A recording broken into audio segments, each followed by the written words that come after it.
Hello, welcome to another episode of Leadership Synergized, where we offer you an opportunity as the viewer, the listener, to learn from leaders who have been there and done that. And I'm so pleased to present to you today Ms. Shateena Love. It soon will be Dr. Shateena Love. I met Ms. Love recently as she's working through her doctoral program with a Southern Indiana university. And she presents a fascinating background in leadership and education, and really wanted to bring her to you today and next week as well. She so kindly has agreed to join us for 2 episodes and talk about her path to where her career is at today, professionally, personally, and we'll get in a bit later about individuals who've made a difference in her life and what she's learned, maybe even share some lessons that will help you as you continue to build your leadership toolbox. Ms. Love, good day, and thank you so much for joining us on this episode. Good afternoon. Thank you for having me. Ms. Love, you've been an educator for quite a while. Why don't you introduce yourself and talk a bit about your educational journey and your background? Sure. Thank you for allowing me to do that. I've been in education for over 23 years. I started as a special education teacher a little later in life. I was not directly out of college that I started my career. I started in a varying exceptionalities classroom. And if you're from the state of Florida, you know what that means. It's a mixed bag of all types of exceptionalities, which was a phenomenal experience. I taught elementary, intermediate special education for about 3 years. I transitioned to general education at the elementary school. And then I missed special education so much, I transitioned up to high school special education. And after about 7 years, I went into administration. All of my administrative work has been in challenge, turnaround, Title I, furthest from justice type schools. And so I started as a middle school assistant principal at a school that was once on the state's failing list. And by the time we left the school, we had scored a B on the state of Florida's grading system. I transitioned from there to a high school assistant principal. By the time I left there, I was the principal. 4 years later, when I left, I was the principal, and I had gotten the school off of the failing list. Also, we had achieved a C on the state of Florida's list. But more importantly, just the growth that we had. Graduation rate was up over 50% by the time that I left. Our state reading scores for proficiency had increased and actually has been the highest they've ever been in history to date. While graduation rate is higher, still the proficiency for a student reading is my record. So I'm excited about that. From there, I transitioned back to elementary school. So my love in this administrative work is for elementary and high school. And when I transitioned to the elementary school, I had the opportunity to work in one of the most impoverished neighborhoods in the district. And it was right at the time where the state was shifting their accountability, and we had over a 26% growth rate in proficiency that year for state accountability. And from there, I transitioned in 2015 to Georgia, to the Atlanta metropolitan area. Still doing some of that great work, was at an elementary school, moved that school from a beating the odds school, to a beating the odds school, which speaks to student growth, but then also removed the school from the state failing list by building capacity over a 4-year period. Some intentional systems we put in place around student achievement, expectations, student behavior, student conduct, and really changed the culture of that school. And I had then the opportunity to transition to the high school in the feeder pattern. So stayed in the same neighborhood, appreciated that opportunity. And that's when we moved into COVID. I believe I was there for such a time to transition the school through COVID. I was there for about a year and a half. Graduation rates at COVID during the year May 2020 tended to trend down. We were able to maintain our graduation rate and set up the school year for some great beginnings. And then I transitioned to Indiana, Central Indiana in 2020, right in the middle of COVID. And that was some great work in Indiana. I just transitioned from there this year, in May of this year, 23. So I moved there in 2020, left in May of 23. And some of that achievement is my middle schools that I supervised. I was a principal supervisor in Indiana. in my middle schools. 100% of my middle schools had an increase in state proficiency for reading and math. My high school, I have one high school that has a 94% graduation rate, and then the other three maintain their graduation rates, which is on target for the strategic plan for our school district. And now, I said all that to say, right now, I am the executive director for equitable learning environments in the Metro Atlanta area. So excited to do this work for all the children. Wow, fantastic. What a background. Turnaround expert, if you would, in that particular regard. A number of questions coming to mind, but before I get into the process and the technical questions, Ms. Love, talk a little bit about where did the seed to become an educator get planted at for you? Yeah, that's a great question. And often reflectively, I have a twofold answer to that. I have a son, he was my stepson, who was a baby that had some learning challenges. He learned differently. And I wanted to be able to help him, where many in the school system, he wasn't a behavior problem. He just could not achieve at the expected levels. And so I wanted to figure out how to help my baby. And so I went into special education because I was very aware of the statistics of for Black boys in special education, the trend that normally happens to them when they're not reading on grade level, when they're not performing mathematically the way they should with mastery. And so I decided to go into special education so that I could have the specific skills I needed or that I thought I needed to be able to help my baby. And so he was able to graduate fully credited, but he did not graduate in the traditional way. He did have to do a concordance score, which is what we call in the state of Florida, where they take an alternative assessment to graduate. But he has a high school diploma. He is doing exceptionally well now. And so that's the main reason I went into education, to help my own child. And through that, I've been able to provide access and opportunity for so many other children. The other reason I went into education is because I had 3 children at the time, transitioning from the insurance industry. And so I wanted the summers off. However, I've never Wow. had summer off, so that was not helpful. Then you went into administration and gave up all summers, right? In that Gave piece. up every summer. I worked every summer regardless. So yeah, never, that part of my journey never happened. Leadership at its finest, right? Absolutely. Absolutely. Ms. Love, thank you for sharing. So proud of you and what you represent. And each time we have talked, the passion, the smile, just no pun intended, but the love for what you do comes out. As we talked before we started the camera here, that what a great name to be an educator, Yeah. right? Love, Ms. Love, soon to be Dr. Love, Yeah. and the opportunity to love children in our schools, and not nearly as much experiences as you. But one of the things I have found, and I wonder sometimes in education, and maybe other walks of life as well, have we went too far with the data focus to where that opportunity to connect and just love one another in the agape manner, love our children, love our peers, and love ourselves may get in the way a little bit? I don't think that we have gone too far. I think that we've not utilized it in a way to promote that love. We've become so hyper fixated on the data, but when you look at data for what it is and in honesty for what it gives you, then you can't help but love those babies that are not performing at grade level. You can't help but create a space of love for those students who are excelling. But when we use it as a measuring stick or a battering ram for our only reason to do this work is to achieve a certain level, then yes, we've gone too far. But if we use it for what it's intended for, and that is to allow students to be vulnerable, allow students to be free in how they are expressing their answers. It doesn't always have to be a data or the type of assessment that is a formative or a summative assessment. There are many other ways that children can express their mastery of learning beyond a formalized assessment, that if we were to truly take the opportunity to,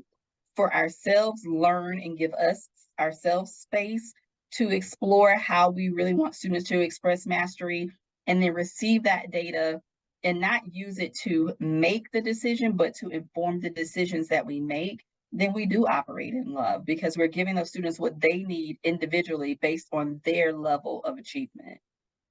Thank you for that.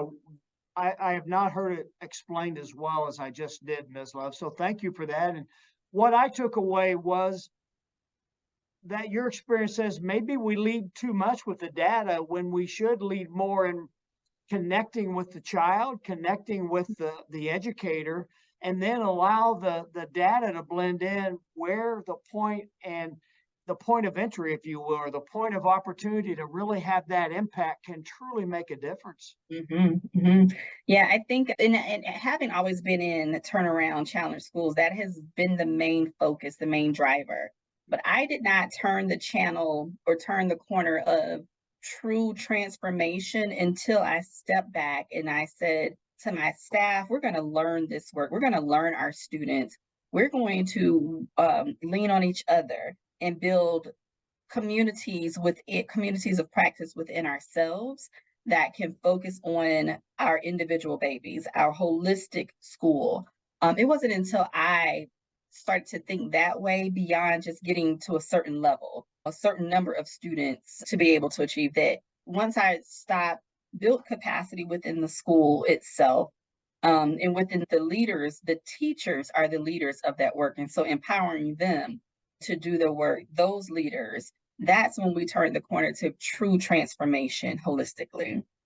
I love the term transformation, much more so than just change in that regard. Transformation really is something much more permanent because the buy-in is there, the living, the purpose of the intent is there, the end in mind, if you will. What difficulties or what challenges, obstacles did you have to overcome as a leader to change that culture or that mindset you just described? I think the main challenge that I've always had with changing mindset is the space of time or the gift of time, because transformation is not a year. We can do things, we can put strategies in place to have a blip or a bump in data that year. But when we're talking about sustainable capacity building, time changing, life changing achievement and transformation, that's something that takes 3 to 5 years. And it's because I've been in spaces that are so dire in achievement, so low performing for so many years. And I often come in to turn it around, transform it. I'm given that year. I need you to do this in a year.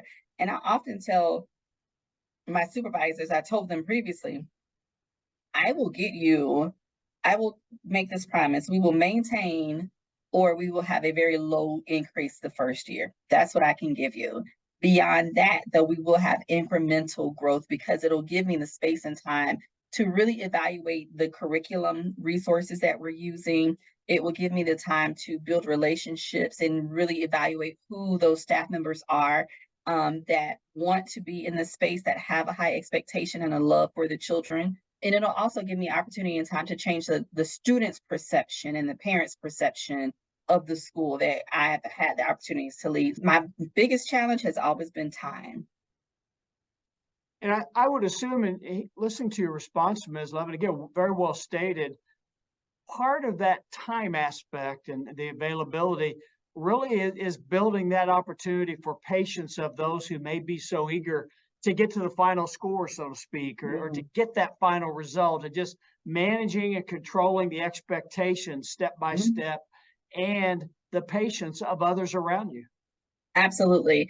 Building their or molding their expectation of what is realistic and truly understanding their desire. They want the school to survive. Those, when I say they, I'm speaking of the leaders, the district leaders, community leaders that have invested interest in the organization or in the school. They want the school to survive. They just need the answer to happen much more quickly. And so just in talking with them, it's really around managing their expectations to align with the capacity of myself as a leader, the capacity of the school staff members. And so managing their expectations and being intentional about what I can do and understanding that if it is not a situation that I feel I can be successful, then it's okay for me to walk away from it, right? I don't want to overpromise because it's doing a detriment to the children. I make decisions in the best interest of children I am not a leader, and I've told many, I'm not a leader that is going to drill and kill students. I really want them to learn. I really want them to feel like they own their own learning. And so that's a process. And I've been in situations where they want it immediately. I'm honest in what I can deliver. And in the end, I've always been asked to be able to duplicate or replicate that work. Wow. What a track record you've developed. And Ms. Love, you hit upon an interesting point that I just want to digress a little bit with is many times I've found individuals, many of whom have been educators, who feel like they have no other choice. They feel like they're boxed in a bit to where, okay, then I got to adjust maybe what I've already proven I can do. And you end up not being successful in that regard. But you just talked a minute about, look, if I'm not the right person for what you want, I get that. I respect that. Let's figure out how you can be successful and I can be successful. Talk a little bit about where that comes from you, because that takes a lot of peace and just being comfortable with one's own inner self. Yeah, I that's definitely a level of peace that I have acquired over time. It's a huge part of my change management mindset, understanding my capacity and my abilities, and being able to set a very clear vision that is not just about numbers or achievement, but is about the culture and the energy that I want to command within the work that we do and the lives I want to impact. And in understanding how change management happens, how do we identify a very clear vision, a very clear goal in the work? How do we identify the right stakeholders? How do I go through and understand what the challenges are and truly address those challenges? Those are things that take time.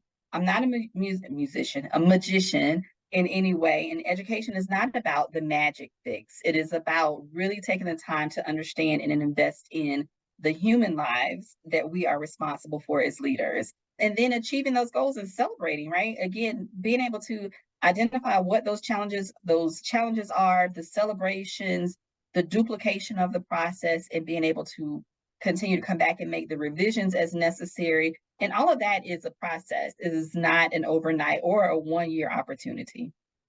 You hit upon something about it. There's nothing magical about it. And unfortunately, many times societies or local school communities maybe look at it as more of this quick turnaround. It should be able to happen like that. But I think what I hear you saying, and you and I believe spoke about this briefly a few weeks back when we talked, but it's just about rolling the sleeves up and going to work and staying consistent and constant with it. Mm. Yeah, it is definitely about staying consistent and constant in my expectations of myself and those that I work with. It is more importantly about being present and being shoulder to shoulder. That is Mm. a mantra that I have had since starting this work. I learned it from one of my mentor administrators. You may be smarter than me, but you're not going to outwork me. And that means as much as I'm willing to make decisions about curriculum, I am willing to clean the cafeteria. As much as I am willing to be a part of, to lead meetings, faculty meetings, and things like that, I am also a part of the professional learning communities where we are looking at all the aspects that we are going to teach our students and create scope and sequence and things like that. I'm there late at night doing the work with my staff members. And so I think that's a huge part of obtaining the buy-in. And we do know that most effective leaders are not afraid of the work. They are a part of the work. And that is always where I will stand in this. Wow. I'll teach a class. I'm sorry to mean to cut you off, but I'll teach a class just as quick as I will sit in my office. Like the office for me is a space and time for me to do the ancillary operational work. My true work is done in the classrooms with leaders, with teachers and children. What a great servant example, Ms. Love. Ms. Love, as we wrap up this first episode, and again, thank you for sticking around, being willing to talk to us even some more, build on this. One thing before we go is you mentioned you worked outside of education for a period of time. Was there a skill or a talent or a learning, a knowledge piece you had that you felt helped you with the transition from the insurance world into education? Absolutely. There's two things that I've brought with me from 20 years ago to right now today. I worked in the insurance company, and Something as menial as your insurance card, those are federally regulated, and people don't know that. They think, oh, I'll just get this plastic card. But those, from the font size to the spacing, all of that is federally regulated. And so understanding those regulations and the implications, I've taken that detailed thought process into the work that I do as a leader. I want to make sure that if I'm planning, I'm being intentional about how I'm planning. If I'm making sure that one student has something that they need to be successful, I am measuring it to make sure to see what other student needs that work as well.